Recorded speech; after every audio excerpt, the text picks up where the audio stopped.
Welcome to Kelsey's Cookbook, where every episode we're going to make something together and add it to my cookbook.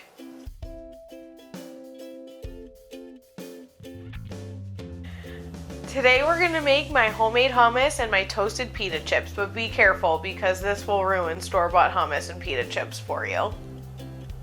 What you're going to need for this recipe is a can of garbanzo beans, about 2 cups of roasted red pepper, the juice of 2 lemons, 6 cloves of garlic,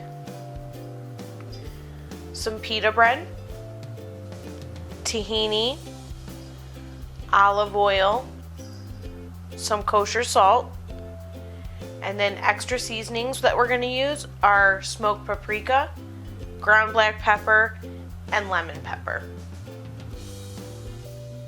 What we're going to do first is make the hummus. So what you'll need is a Vitamix or a blender or a food processor, anything that's going to easily be able to blend all the ingredients together.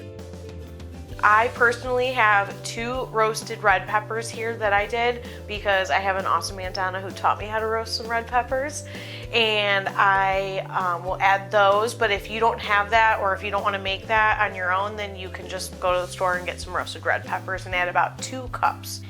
So first we're going to get started with your 1 can of garbanzo beans. Next is the roasted red peppers that I made, 4 of the 6 garlic cloves, and you can leave them whole. They're all gonna get chopped up together. Next is your tablespoon of tahini. If you don't have tahini, or if you maybe don't like it or are allergic to it, then you can add an avocado. It is perfect and it's really creamy. You're gonna do a 1/4 cup of olive oil, a couple shakes of kosher salt, 1 teaspoon of smoked paprika,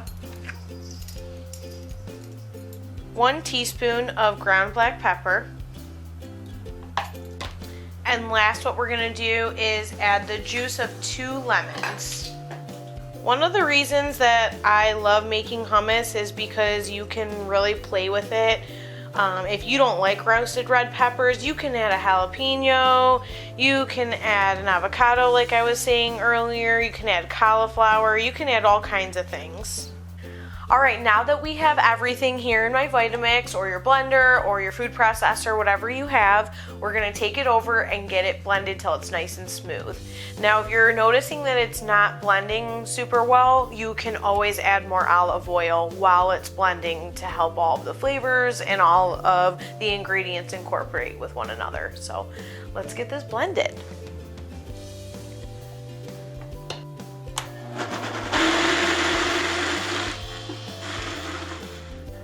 Alright, the hummus is all blended, so what you're going to do is you're going to pour it in your dish. I like to top it off with a little bit of olive oil and some chili flake, but you can top it with whatever you want, or you can leave it plain. And then we're going to get started working on our toasted pita chips.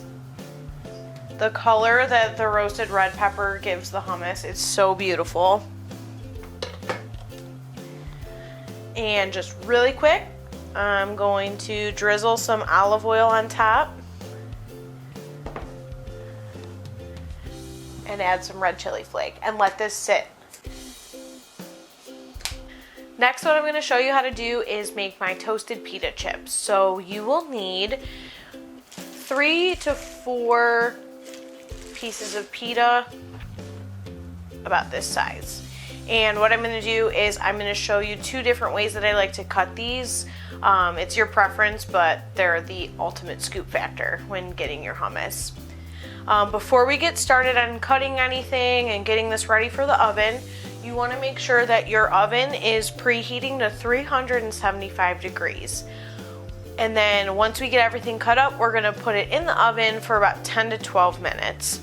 Now, I personally just like my pita chips to be crunchy on the outside and a little bit soft on the inside, but if you like yours with a lot of crunch, then you'll leave it in longer. And make sure that you're checking them every few minutes because everyone's oven is different. Or, you know, other way around. If you want them a little softer, you only have to leave them in for like 5 to 8 minutes. I've done that too, and it's really good. So we're gonna get started. I'm cutting these ones like a pizza. These are just the easiest and funnest way to do it. Once you're done cutting them, you can start laying them on your baking dish. The second way that you can cut these is you can just go straight across. So we'll get some of these end pieces on here. Or you can cut them into whatever shape you want, whatever floats your boat. Once you have your pita cut up into whatever shapes that you want, we're going to add about 1/4 cup of olive oil, and you're just gonna wanna drizzle that all over the pieces. Your hands are gonna get a little bit messy on these next few steps, so drizzle that olive oil over.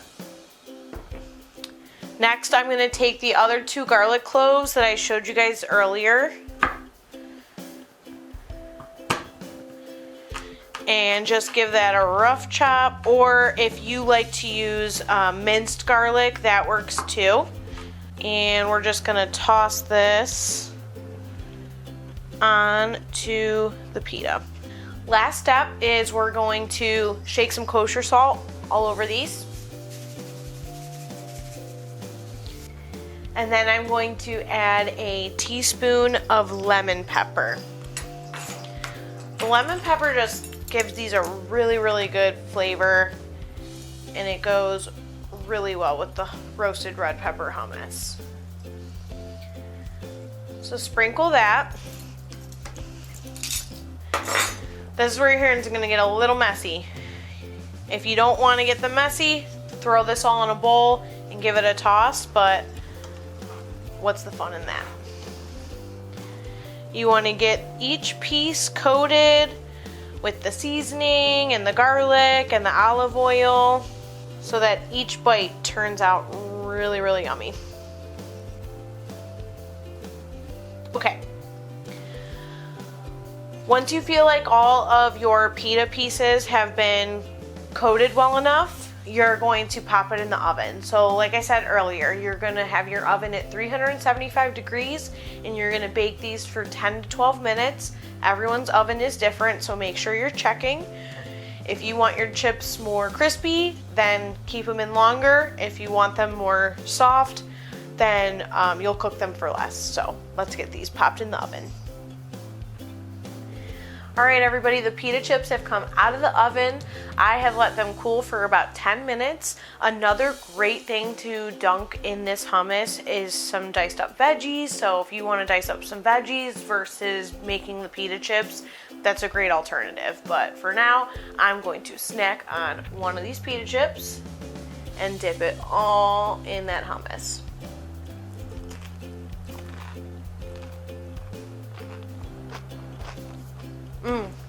So good. The roasted red peppers with the smoked paprika and obviously the garlic, so good. One of my favorites. I'm gonna take a picture for my cookbook so that we can get this added.